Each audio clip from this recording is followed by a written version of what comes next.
Sobre Nós, um tempo para conversar em voz feminina, temas e testemunhos que tocam a todos. Um programa de Xana Silva Matos.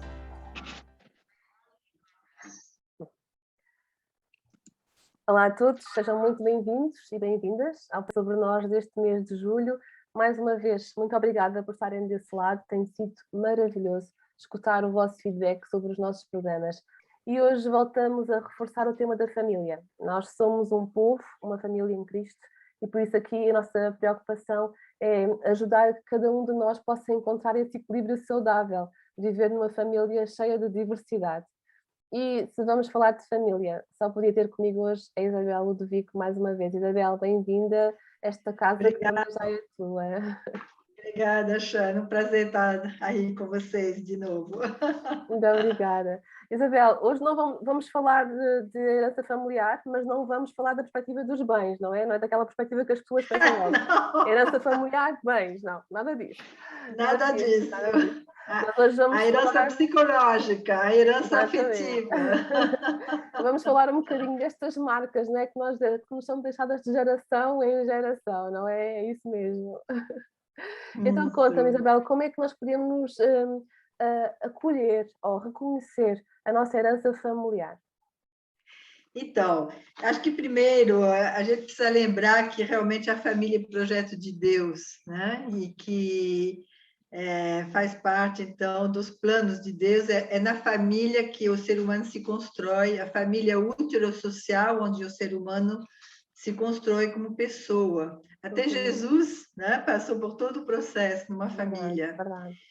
E, de fato, hoje em dia, a família está passando por uma crise muito grande, né? Crise na relação homem-mulher, crise de... A gente está vendo um número de divórcios muito grande, inclusive entre os cristãos. Crise de identidade, né? A gente vê os jovens com essa questão de gênero completamente perdidos. E a gente está vendo pessoas preferindo adotar cachorro do que ter filhos, né? Porque dá menos trabalho, custa menos caro e o cachorro é obediente. Então, são muitos sinais de que a família está passando por uma crise grande, né? E, de fato, não existe família perfeita, porque nós somos humanos e falhos e trazemos essa herança familiar que acaba afetando as nossas relações atuais. Por isso que é tão importante olhar para essa herança. Então, a Bíblia aparentemente dá duas direções contraditórias. Por um lado, honrar pai e mãe, que é reconhecer o bem que eles nos fizeram, né? Ser grato por tudo que eles nos fizeram de bom. A vida começa pela vida, né? E é claro que os pais normalmente querem fazer o melhor pelos filhos, e se eles erram é porque eles também têm suas marcas. Então, honrar pai e mãe é reconhecer o bem, mas tem também, Jesus fala que quem não aborrecer pai e mãe não pode ser meu discípulo, né? Ou seja, e a palavra também diz que a gente precisa se libertar da vã maneira de ser que os nossos pais nos legaram. E também que Deus visita a iniquidade dos pais nos filhos, né? Ou seja, essa iniquidade, esse pecado não tratado, ele acaba sendo transferido para a geração seguinte. Por isso é tão importante a gente perceber essa herança, tanto positivo quanto negativo. Então, perceber o positivo, né? Que é para reconhecer, para agradecer e para desenvolver, né, esses recursos positivos, os valores de ética, de trabalho, de relacionamento, né, de prioridade para a família, de perdão, a experiência do perdão na família, etc. São valores importantes. E, nesse sentido, eu sempre peço para as pessoas construir um brasão imagina assim, na imaginação, né? Com os valores da família, porque no brasão se coloca as coisas que a gente tem, né? Se sente feliz de mostrar. Por outro lado, então, tem esse chamado de deixar pai e mãe, de aborrecer pai e mãe, né? Ou seja, a família, toda a família, ela é disfuncional, né? E a gente vê na Bíblia famílias disfuncionais alcançadas pela graça e aos poucos Deus trazendo essa transformação. A gente pode ver, por exemplo, a história de Jacó, né? Cada pai, os pais não estavam unidos, porque tinha uma grande diferença de idade entre eles, então cada pai se alia a um filho. Isso é uma coisa muito comum. Quando os pais não se dão bem, buscam, né, uma compensação, fazendo uma aliança com um dos filhos. Então, se um pai se alia, por exemplo, com o filho mais velho, o filho homem, aí a mãe vai se aliar com outro filho que vem depois, né? E às vezes são alianças cruzadas. Então, a gente vê nessa família Isaac se aliando com Esaú e Rebeca se aliando com Jacó, né?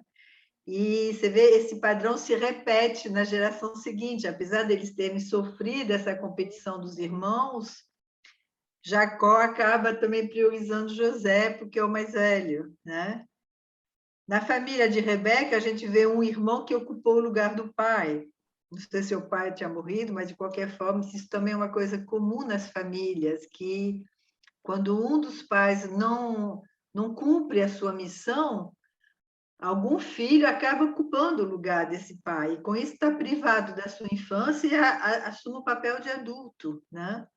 Então, às vezes, por questões que não são de responsabilidade, tipo, uma mãe muito doente, a filha mais velha acaba assumindo cuidar dos irmãos e da casa, etc., ou se um pai está ausente porque trabalha fora, o filho mais velho também tende a ocupar esse lugar. Então, essa questão de que os filhos, às vezes, são chamados a ocupar um lugar que não é deles, que não é o lugar de filho, que é o lugar dos adultos, né?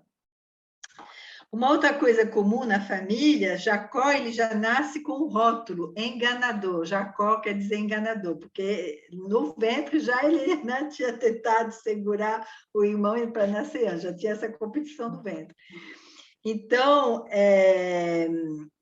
a gente tem que ver isso, esses rótulos que muitas vezes os pais dão para os filhos, né, e que acabam funcionando como uma autoprofecia. A pessoa tenta cumprir esse rótulo.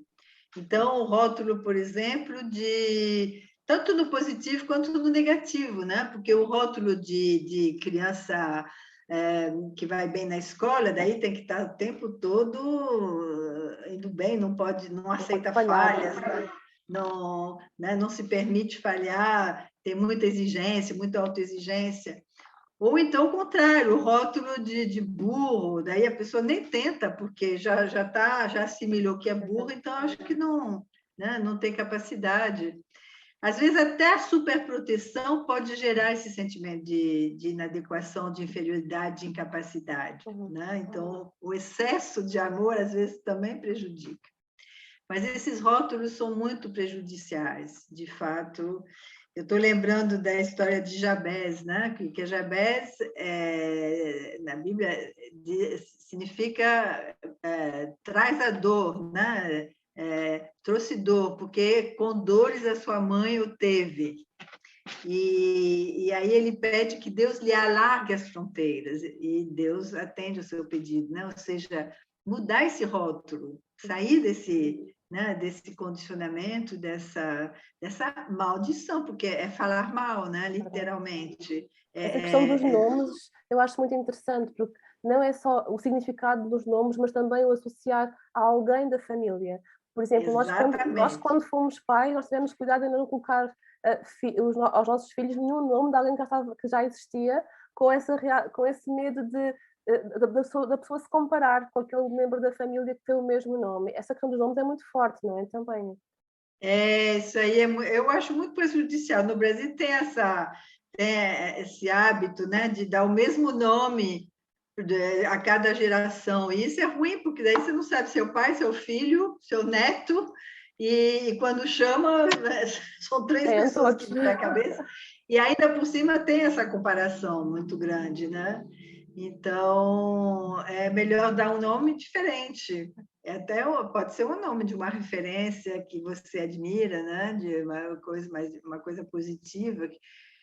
É normal que os pais tenham alguma expectativa em relação aos filhos, mas que seja positiva e que seja flexível, para poder se adaptar à personalidade da criança, porque não necessariamente a expectativa dos pais corresponde à vocação do filho, e por isso o filho tem que deixar pai e mãe para seguir a sua própria vocação, né?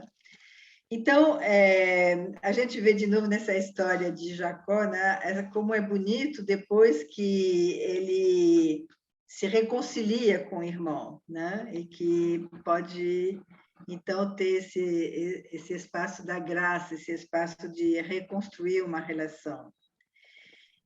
Então, o processo de restauração passa primeiro por perceber essa influência, né, perceber por que eu estou me comportando dessa forma, por que eu tenho esses medos, por que eu tenho essas raivas, esses preconceitos, alguns valores distorcidos, de onde vem isso, né? Muitas vezes vem da infância ou pode vir das gerações anteriores, né? E aí perceber de onde vem, confessar, porque o processo é confessar e mudar, né? É fazer um outro caminho, é desenvolver o outro lado. Então, por exemplo, uma família onde não havia espaço para o descanso, é só trabalho, trabalho, trabalho, trabalho, né? Pode ser que numa época que a vida era muito dura, que as pessoas só estavam na luta por sobreviver, realmente não sobrava espaço para o lazer, né? Então, as pessoas tinham que trabalhar muito só para sobreviver. Mas nas próximas gerações já pode acrescentar um equilíbrio maior entre o descanso e o trabalho, né? Então, desenvolver esse outro lado. Tem famílias, por exemplo, que não há espaço para expressar a dor, ou para expressar a raiva. E aí essas emoções são engolidas, são somatizadas e geram doenças, né? Ou então, uma hora a pessoa explode e aí é completamente desproporcional a reação, né? Então, essas emoções precisam ser reconhecidas e se permitir expressá-las de uma forma saudável. Então, isso requer um exercício de introspecção, de poder olhar dentro de mim, né? Cuidar do meu coração e perceber quais são as barreiras, as entraves, as dificuldades que eu tenho encontrado, né? E daí procurar entender de onde vem, se vem dos pais, se vem dos avós, né? E claro, não se trata de julgar os pais, os avós, porque eles fizeram em função da história que eles tinham, do momento deles, das referências que eles tinham. Mas se trata de dizer, eu não quero continuar isso, porque isso é ruim, isso não é coerente com a palavra, né? Quebrar a maldição das gerações, não é? Exato. Então, numa época, não sei se aconteceu aqui, mas no Brasil teve uma época que era assim, a quebra de maldição, e aí se fazia uma oração.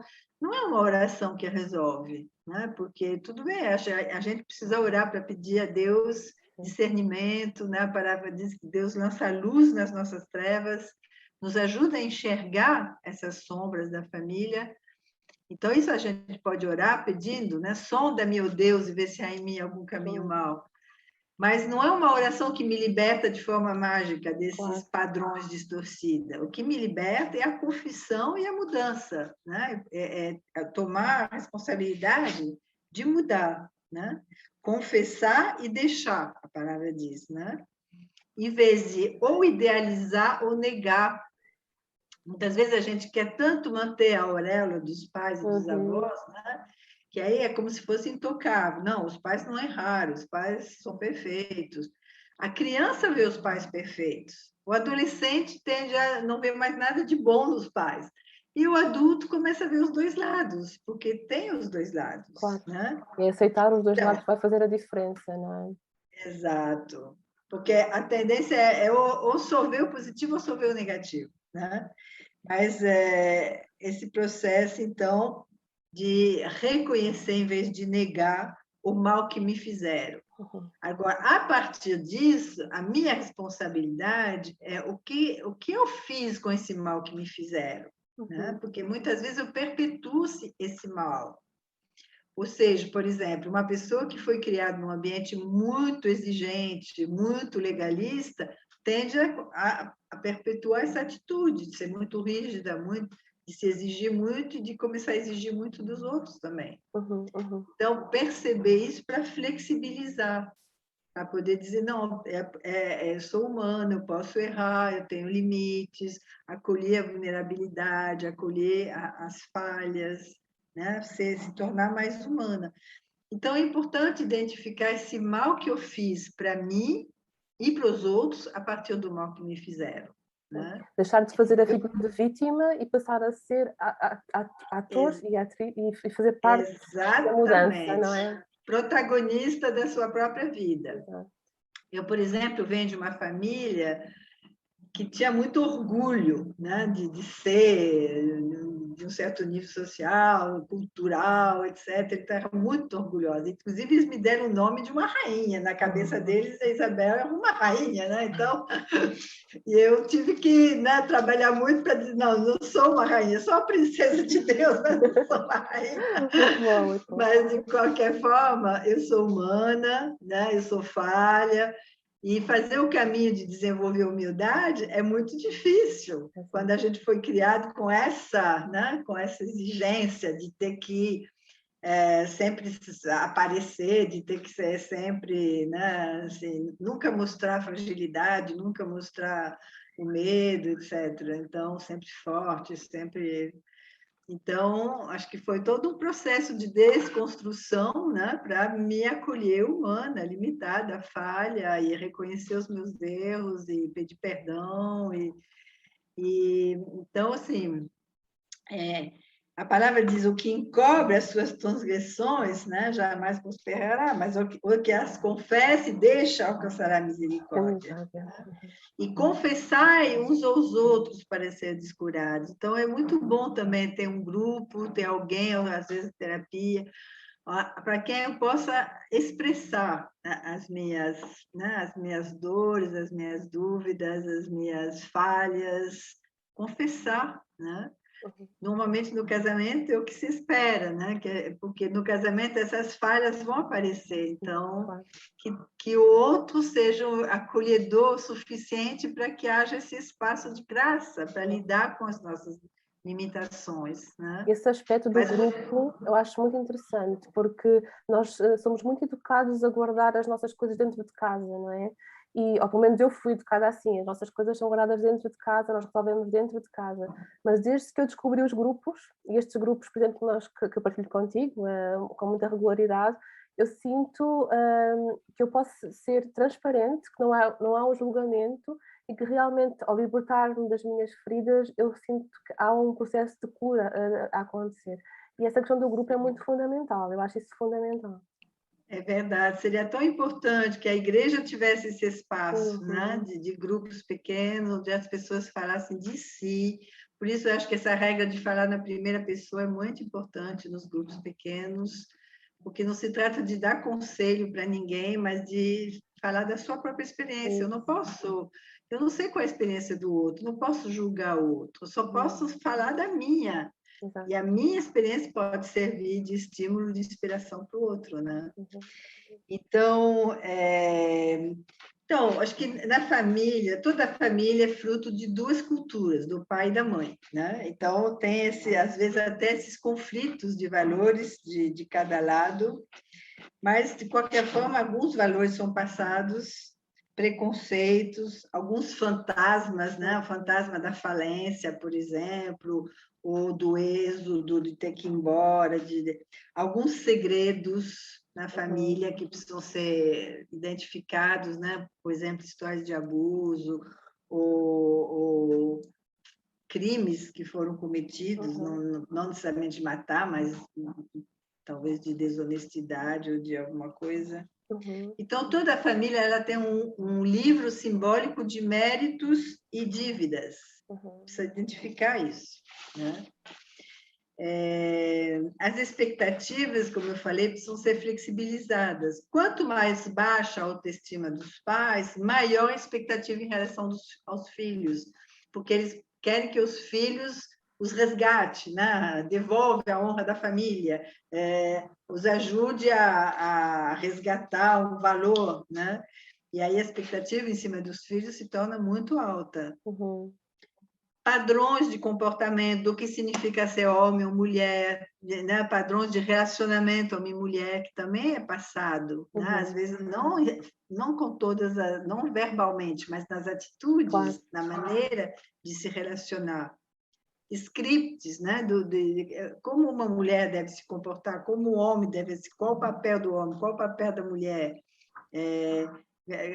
qual é a dinâmica de quem manda na família, como se lida com cada fase do ciclo vital da família, porque tem a primeira fase, que é a paixão, o casal se formando, etc. Depois vem os filhos, então precisa ampliar essas relações, precisa abrir espaço para cada filho. Aí depois os filhos crescem, aí a família tem que se abrir para os amigos dos filhos, ter essa fronteira mais flexível. Aí depois os filhos vão embora. Então, cada etapa tem desafios específicos, né? E como é sair da família e se tornar independente sem romper o vínculo nessa família, né? Esse é um momento delicado. Esse é um momento muito delicado, porque geralmente são 3 crises. É a crise de meia-idade dos pais, a crise de se tornar adulta do filho, e os avós estão ficando velhos e estão começando a precisar de ajuda e tal, de apoio. Então, são 3 gerações em crise. E aí, como se lida com as crises nessa família, né? Como você falou, tem família que tem que esconder tudo, fazer de conta que está tudo bem, tem famílias que se desestruturam, né? Então, assim, a tendência é se fechar ou buscar ajuda, ou como é, né? Qual o papel dos pais é deixar os filhos irem, né? Os filhos são como flecha, então o papel dos pais é abençoar os filhos para que eles sigam o seu caminho, sem precisar se manter nem dependente dos pais, nem ter que ficar carregando os pais nas suas costas, né? Os pais têm que ter autonomia. Mas como é nessa família fazer isso, né? Eu acho que tem uma imagem muito bonita que os filhos precisam de raízes e asas. Raízes no sentido de pertencer, de se sentir parte dessa família, e asas, essa liberdade para crescer, para se tornar independente, para seguir o seu caminho, né? Mas é difícil, tem família que tem muito aconchego e pouco espaço para se tornar autônomo, e tem outras famílias que é cada um por si, e aí não tem muita raiz, então as pessoas estão inseguras de sair também, né? Perceber as projeções que foram feitas, né, sobre a gente, perceber as alianças, o lugar que a gente ocupou na família, as funções. Então, na família, muitas vezes, tem a criança modelo e a criança ovelha negra, né? E na família mais extensa também, normalmente tem uma ovelha negra, que é a pessoa que acaba assimilando toda a sombra da família, né? Que é o problema, o patinho feio. Aquilo que ninguém pode seguir o exemplo. E é importante olhar para isso, né? Então, as comparações, as semelhanças, as diferenças que foram exaltadas, que foram criticadas, que foram negadas, né? As polarizações, então está falando de dever e prazer, mas tem outro, responsável e irresponsável, extrovertido e introvertido, o dar e receber, o dinheiro, né? Tem pessoas que são mais de gastar tudo e outras que são mais de segurar. Então, tem famílias que têm esse conflito ou que são de um lado só, né? Então, acho que é o grau de rigidez da família e o grau de adaptação às mudanças, porque toda família precisa ter flexibilidade para se adaptar a essas mudanças, né, do processo de desenvolvimento. Então, acho que perceber essa herança me ajuda também a reconstruir a minha autoimagem, porque a autoimagem é construída a partir daquilo que os meus pais falaram de mim, né?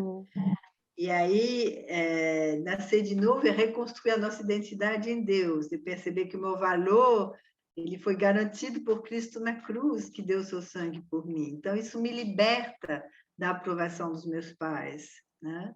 E à medida que eu liberto os meus pais também dessa exigência de perfeição, eu também me liberto e não preciso também ser perfeita. Então, né, a gente daí começa a lidar com a nossa humanidade.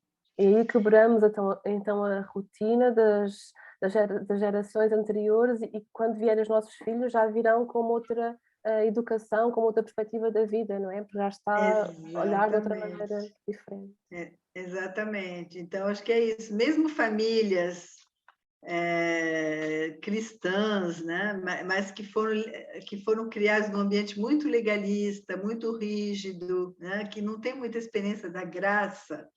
Aí acho que é importante trazer essa dimensão da graça, porque é a graça que liberta, né? A graça que me liberta para ser eu mesma, para reconhecer essas limitações, para lidar com elas, porque num ambiente muito rígido e muito legalista, aí a tendência é esconder, né? Botar uma máscara e se tornar um fariseu. Então, esse processo de deixar pai e mãe é um processo, às vezes, para a vida inteira, né?